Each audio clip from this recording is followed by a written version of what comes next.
Welcome to our channel ரொமான் பொண்ணு. இன்றைக்கி ஒரு புது டிஷ் ட்ரை பண்ணலாம். அதுக்கு சக்கரவள்ளி கிழங்கு ஸ்வீட் கார்னும் அந்த சக்கரவள்ளி கிழங்கு வச்சு ஒரு டிஷ் செய்ய போகிறோம். அதுக்கு ஃபஸ்ட்டு ஸ்வீட் கார்னையும் சக்கரவள்ளி கிழங்கையும் வேக வைக்கணும். அது ஃபஸ்ட்டு நான் நீ வந்து உட்காரு.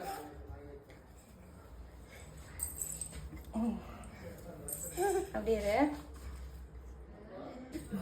இவ என்னை விட மாட்டேங்கிறா. அவன் வழி இல்லை, இவளை வச்சு தான் இன்றைக்கி செய்யணும்.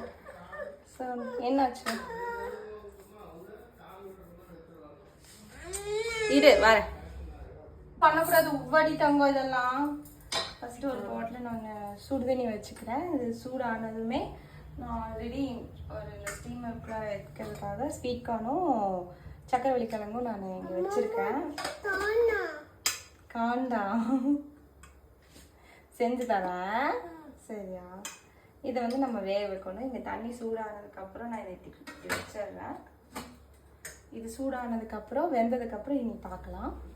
நம்மளுக்கு வந்து ஒரு 3 டேபிள் ஸ்பூன் அரிசி மாவு வேணும். அந்த கிறிஸ்பினஸ்க்காக தான்.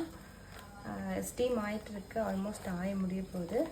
அதனால் நான் வந்து கிறிஸ்பினஸ்க்காக 3 ஸ்பூன் வந்து அரிசி மாவு எடுத்துக்கிறேன். இந்த கிண்ணியில் பவுல் எடுத்துக்கிறேன். ஸ்பூன் எடுத்துருக்கேன், அதனால் தேவைப்படாது எனக்கு தெரிஞ்சு. இது ரைஸ் ஃப்ளோர், இது 3 ஸ்பூன் நான் எடுத்துருக்கேன். இது ஹெல்த்தியான ஸ்நாக்ஸுங்கிறதுனால நம்ம மைதா மாவுலாம் சேர்க்கக்கூடாது. கார்ன்ஃப்ளவர், இது கார்ன்ஃப்ளவர் வந்து 2 டேபிள் ஸ்பூன் நான் எடுத்திருக்கேன். 2 டேபிள் ஸ்பூன் நல்ல பெரிய ஸ்பூனாகவே எடுத்திருக்கேன். இது கார்ன்ஃப்ளவர், இது ரைஸ் ஃப்ளவர், இது ரெண்டுமே எடுத்து வச்சுருக்கேன் நான். 3 மிளகாத்தூள் இதுலேயே நான் போட்டுக்கிறேன். ஸ்டீம் ஆகிடுச்சு, அதனால் நான் ஆஃப் பண்ணிக்கிறேன். இத்தினோண்டு மிளகாத்தூள் இது ஃபுல்லாக போட்டிருக்கேன். இது ஃபுல்லாமே மேஷ் பண்ணணும். மேஷ் பண்ணி பண்ணால் நல்லா மேஷ் ஆகும்.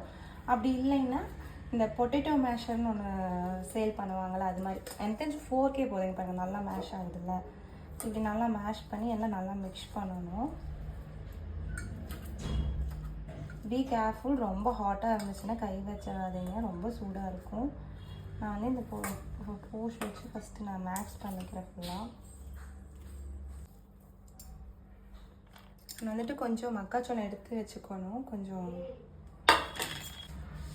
இந்த அளவுக்கு மேஷ் ஆகிடணும். இந்த அளவுக்கு மேஷ் ஆனதுக்கப்புறம் நம்ம இது கூட எடுத்து வச்சிருந்த கார்ன்ஃப்ளவரும் சில்லி பவுடர், ரைஸ் ஃப்ளவர், இது 3 நான் இதில் வச்சுருக்கேன். அது எல்லாமே இதில் போடுறேன்.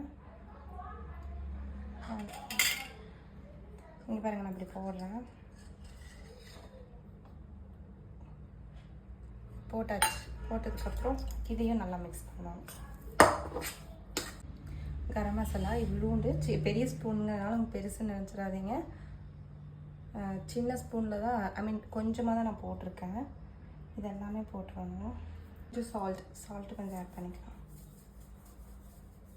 அது ஒரு மாதிரி ஸ்வீட் அண்ட் டேங்கி டேஸ்ட் இருக்கும். அப்போ தான் மல்லித்தூள் இவ்வளோ போட்டிருக்கேன். இது மாதிரி கொஞ்சம் கொத்தமல்லி எல்லாம் இருந்துச்சுன்னா இப்படி பிச்சு இப்படி போட்டுருவோம்.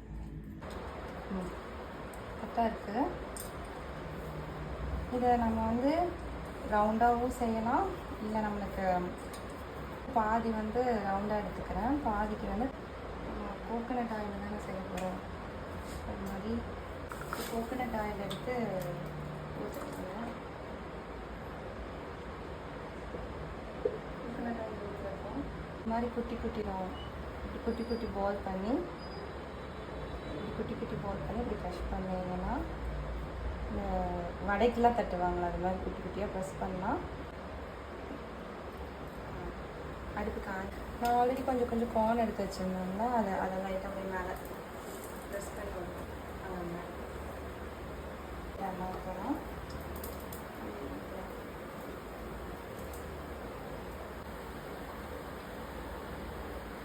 அப்போ தான் இந்த மேலே சைட்லெல்லாம் வந்து நல்லா கொஞ்சம் குக் ஆகும். அப்படிங்கிறதுக்காக நான் இப்படி க்ளோஸ் பண்ணி வச்சுருக்கேன். அது அங்கே ரெடி ஆகிட்டோம்.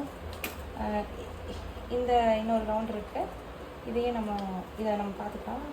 இது இருக்குல்ல, இதை வந்து நான் வந்து ஃபிங்கர் சிப்ஸ் மாதிரி அந்த ஃப்ரெஞ்ச் ஃப்ரை டைப்பில் வந்து ரெடி பண்ண போகிறேன். அது ரொம்ப பெரிய வேலையெல்லாம் இல்லை. இது மாதிரி ஒரு பிளேட் எடுத்து இந்த பிளேட் மேலே எடுத்து வச்சுக்கலாம்.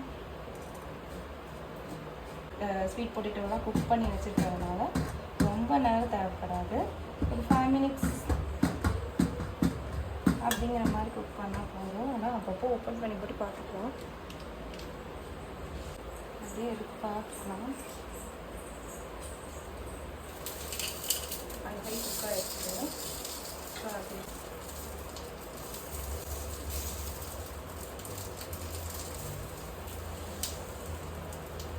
யூஸ் பண்ணாலும் சைடு எல்லாமே நல்லா குக் ஆகும். சில பேர் வந்து இதை அப்படியே ஆயிலில் பொரிச்சிடுவாங்க. பட் நான் வந்து ஆயிலில் பொரிக்க மாட்டேன். இப்போ இதை வந்து நான் வந்து ஸ்கொயர் டைப்பில் மாற்றிக்கிறேன். இப்படிதான் கட் பண்ணணும். கொஞ்சம் எக்ஸ்ட்ராஸ் வரும். ஃப்ரெஞ்ச் ஃப்ரைஸ் ரொம்ப பிடிக்கும். ஸோ இப்படி செஞ்சு கொடுக்கும்போது அதை கொஞ்சம் விரும்பி சாப்பிடுவான்னு நான் நினைக்கிறேன். பார்க்கலாம் சாப்பிட்றாங்க.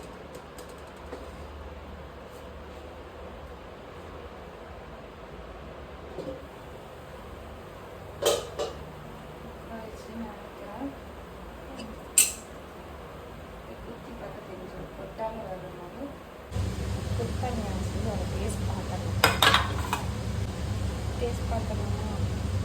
ஐயோ சூடாக இருக்கு. ரைட் ஒரு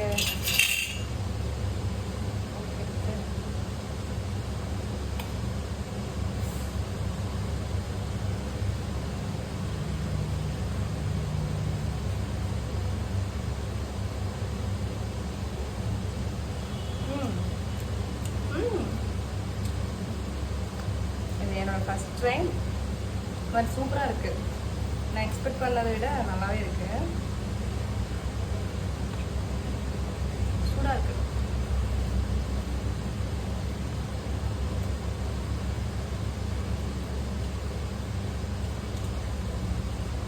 சரிக்குது. ஓகே வந்தாச்சு.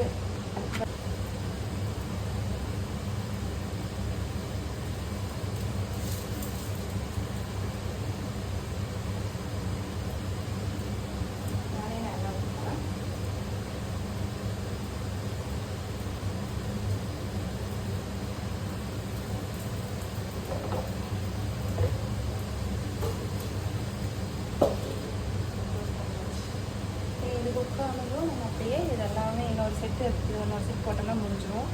எக்ஸ்ட்ரா கால்ஸ் இருந்தது அதை நம்ம அப்படியே எடுத்து அது போட்டுக்கணும்.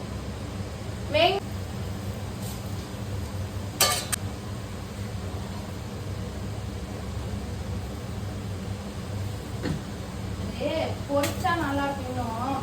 மிளகாத்தூள் தான் போட்டு வச்சுட்டேன். லைட்டாக தான் போட்டேன்.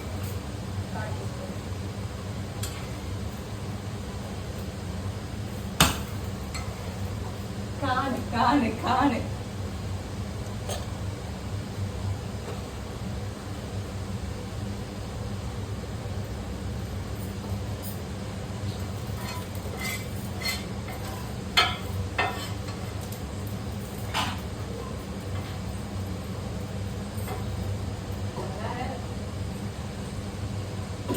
நல்லா இருக்கு பாரு. இப்போ நான் கொண்டு வந்து தரும்போது பாரு.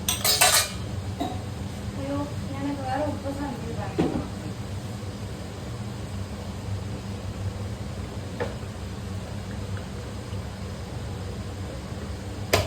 அடுப்பு ஆஃப் பண்ணிட்டேன்னா இதே வேலையா போச்சாங்க.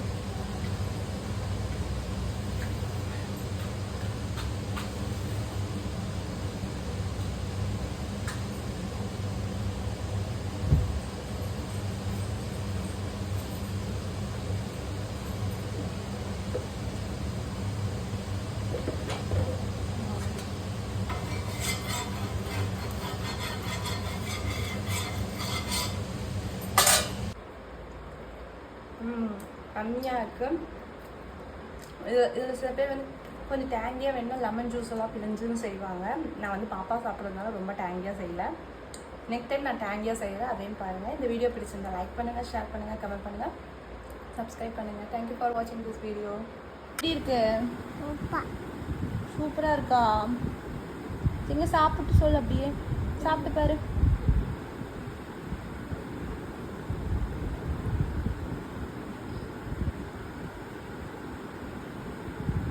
கடி